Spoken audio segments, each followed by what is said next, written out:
it's time for Scene Snobs review. So, and we're reviewing two wonderful movies today, American Fiction and the Book of Clarence. That's right. And we both watched them, but we're going to start with American Fiction tonight. There you go. This movie stars Jeffrey Wright. He is a novelist. And he's also a professor who teaches writing at a college. And he's sort of at a crossroads in his life.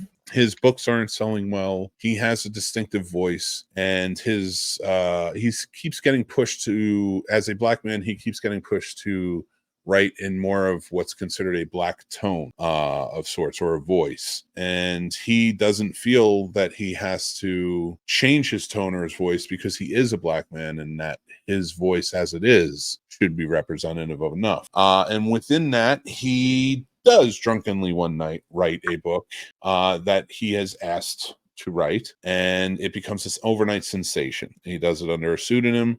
He hates the book. He hates himself for it. But in this journey of stardom through it, he learns a lot about himself, his family, and the people he cares about along the way, and who he is as a writer and a black man. Now, from a filmmaking standpoint, I really appreciated this movie. And I just, I love Jeffrey Wright. So I was excited to see this. I saw this last year and I rewatched it again recently to review it for this. Paul, before I get started anymore, I'd love to hear what you think about it before we start sharing anything. Okay, so I love Jeffrey Wright as well. So I was excited to watch this because I relatively watched it a couple days ago. I thought it was good. I kind of, without sounding impolite or crossing any lines, I think it just goes with the tone of how a lot of movies are trying to grab right now. So I'm just kind of, I don't know. I don't know how to say. I think I see what you're saying, and if I can take that one a little bit, because I see where it can become uncomfortable. Mm-hmm. And yes, there's a lot of tone that pander in movies today, right? And I agree that there is a lot. I don't, and I purposely picked these two movies tonight for the fact that a lot of people are claiming they do, and I highly disagree. I think these two movies, movies that are written and directed by black voices and artists, tell different stories through their lens, and they're trying to do it not just they're doing it for black audiences who understand, but also so we understand, and I think they nail it here. There's a point where I recognize certain things as a white man that were being said that I'm like, I've heard that said. I know that happens. And the comedy elements to both of these movies, and I'll just stick to this one for now, but the comedy elements of this, and also the interactions and the heart behind the chemistry of the characters are really what make this movie for me. It's not the overhanging, like the themes of the movie are very good, but they don't slap me in the face. I don't feel like they do. I'm really through it. I really enjoy the interaction between the brothers and the family, and that whole dynamic.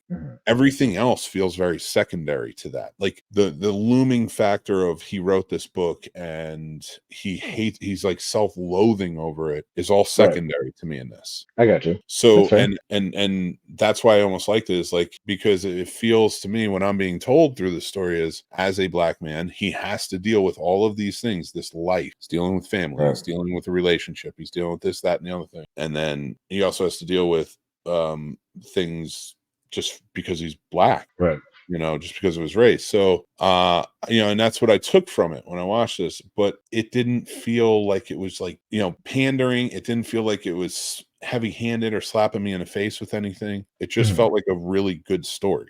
So for me, now for you, if you do not feel the same, that's perfectly okay. So let's. Like I said, in all honesty, I didn't really care for it. I liked the comedy in it. I thought all the acting was great. That's why I think I gave it a 6 out of 10, so a 3 out of 5. You gave it 3 out of 5. I gave it a 4.5 out of 5. Again, more for as a movie, I think this works. I actually like, whereas Moonlight to me is a movie that's like trying to get the Oscar. and Right. cram everything into it. I don't think this is that movie. No, not at all. I can absolutely agree with that. So like for me, this is really well told story. It's really well acted story. I like the filmmaking in it. Just it's nothing outrageous, but there's some definitely good styles and writing. Like one thing I really liked is when the two black authors are sitting on one side of the table and then the three white authors on the other side of the table, and they outvote them about the black book, and then they're like, I just really think it's important to listen to black voices today. And it's just like, but it was like so done so tongue-in-cheek and such a, like, I'm not doing it justice to Scene. I think people should watch it, but I like that type of writing. I like how it's just a well done comedic sense and well timed. So that's why it gets 4.5 for me. I think this is the type of movie that is worthy to be nominated. And they exist every year. They never win, weirdly enough. But that's why I stick with it. But all right, let's move on to the Book of Clarence, which I have a feeling we're going to significantly differ upon this. I'm curious what your rating was on this, actually. Very different from yours. Put it that way. I put together the graphics, so I can just say that. I'm a little biased in the sense that The Bullets, James Samuel is one of my favorite films. I love this director. I love his visual style. I love the storytelling. I love this movie more than I like Ben-Hur. Wow. This is a 5 out of 5 movie for me. Really? I thought this. All right. So can I ask you before we give your rating? Okay. Religious. Now we've talked about religious epics in the past. I know you watch some. Yeah. How into them are you though? Like are those ones that you watch repeatedly? Or are you like big on them?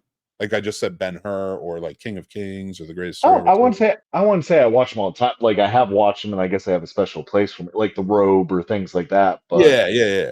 Well, for me, I watch those from a filmmaking standpoint. I really not from a religious, but from a filmmaking standpoint. Right. There's a few of those like I really enjoy, and I'll watch those every few years. Right. This stands on that for me. Okay. So I just wanted to give that perspective of like I love the story. I love the filmmaking. I thought this was a beautiful epic scale. Right. And the acting blew me the fuck away. Lakeith Stanfield blew me the fuck away. But he is one of my favorite actors acting today. So I was going to see the movie as soon as I heard he was in it. I'm a mark for him, dude. I'm a stan. Like as soon as I hear Lakeith Stanfield's in something, I'm going to see it. There you go. So like tell me a little bit about how you felt about this movie. So like I had high expectations for it, like super high expectations, because the cast, it's a great cast. Just judging from some of the, because I rarely watch trailers, but I watched this one.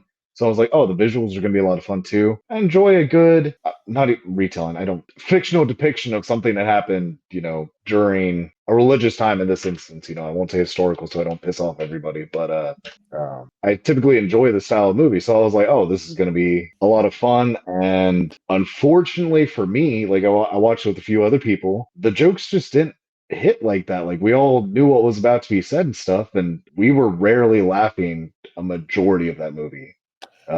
If I can interject for a second, and for anybody watching or listening, when you watch this, depending on the trailer you watch, because there's one with like a Prince song that I think really depicts it properly, what this movie is. There's another one that makes it seem like it's a comedy. Right. This is not a comedy. Which is and like even James, James, thank you for joining in. George, you too as well. Thank you. Yeah, it does look like a lot of fun. There's fun elements to it. There's parts where you will chuckle. It's not a comedy. I would even put this up against a Ben-Hur or a Passion of Christ, where maybe Passion of Christ is darker because there's a lot more viciousness to it and gore, but there's brutality here, and this is the story of Jesus, but told through Clarence. Right. And I just want to set that expectation for anybody who gets into it. Cause like, even when my wife and I watched it, it was, she didn't know what to expect. And when we got there, I was like, and I didn't know what to expect either, but I think that's why I loved it so much. There you go. But I interjected, and I'm sorry. I want to hear the rest of what you had to say. No, you're good. And like I said, I think it just got ruined. Trailers ruin movies for me. They either show the best parts, or I feel like this movie flopped for me personally because it did the same thing that happened when I saw the trailer for Midsommar. I thought this is what it's going to be, and it's completely different. And it's like, why? I feel like they should do better on trailers Because I feel like different mindset. Like I feel like maybe if I did revisit the Book of Clarence after seeing it, knowing what it is, maybe I would enjoy it more. But first watch, thinking it's going to be a fun watch or a comedy, very disappointed. Yeah, I don't The like visual trailers. effects, the visuals were a lot of fun. I will say that.